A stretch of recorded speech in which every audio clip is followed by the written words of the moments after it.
Bienvenue dans votre premier 4x4 Actu. De l'Extrême Corsica à la Baramide, retraçons ensemble l'actualité 4x4 du mois de novembre. Commençons tout d'abord avec le dernier événement Extrême 4x4 FFP de la saison. Il se tenait du 12 au 14 novembre dernier à Fécamp. Une quinzaine de véhicules avaient fait le déplacement dans des conditions bien normandes, traduisées par pluie et terrain bien gras, ce qui a donné lieu à de belles figures. Après presque 3 jours de roulage, les participants voyaient enfin le bout de cet enfer boueux. Et la transition est toute trouvée pour vous parler du calendrier 2022 de l'Extrême 4x4 FFP. Avec pas moins de 7 dates réparties dans tout l'hexagone, il est sûr que vous trouverez chaussures à votre pied. De la Gironde à la Picardie en passant par la Bretagne, l'Extrême 4x4 FFP parcourt toute la France. Parlons maintenant de la Barra 1000, la célèbre course mexicaine qui a vu s'imposer pour la 5e fois Romain McCachren en seulement 20 heures et 45 minutes à bord de son Trophy Truck. Rappelons que 1000 miles est l'équivalent de 1600 km à fond dans le désert et que McCachren n'était pas le seul pilote du Trophy Truck.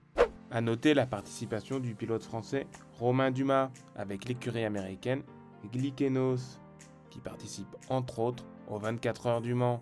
Ici inscrit en classe 1, il termine à une honorable 7e place. Et on embarque immédiatement vers le Dakar 2022 et plus précisément les quais du port de Marseille, qui ont vu arriver fin novembre une multitude de véhicules en prévision de la prochaine édition.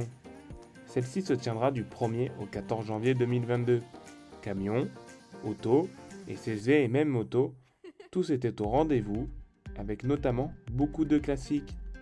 Mercedes Coro, Lada Niva, Range Rover classique, Porsche et autres buggy des grandes heures du Dakar africain s'affronteront au travers d'une épreuve de régularité. Maintenant, cap un peu plus au sud avec nos amis corses et la seconde édition moderne de l'Extrême Corsica.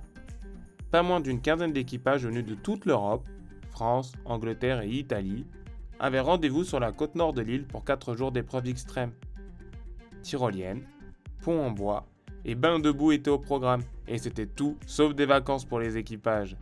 C'est l'équipe anglaise Jigglepin qui gagne l'épreuve juste devant le français Benoît Bonnefoy et son nouveau véhicule, un moteur OM 606, complète le podium, Patrick Gimbert et son proto Defender 300 TDI.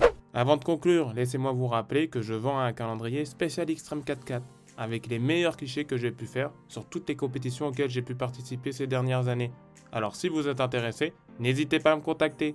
Allez, c'est déjà fini pour votre 4x4 Actu du mois de novembre. Rendez-vous le mois prochain pour encore plus d'actualités.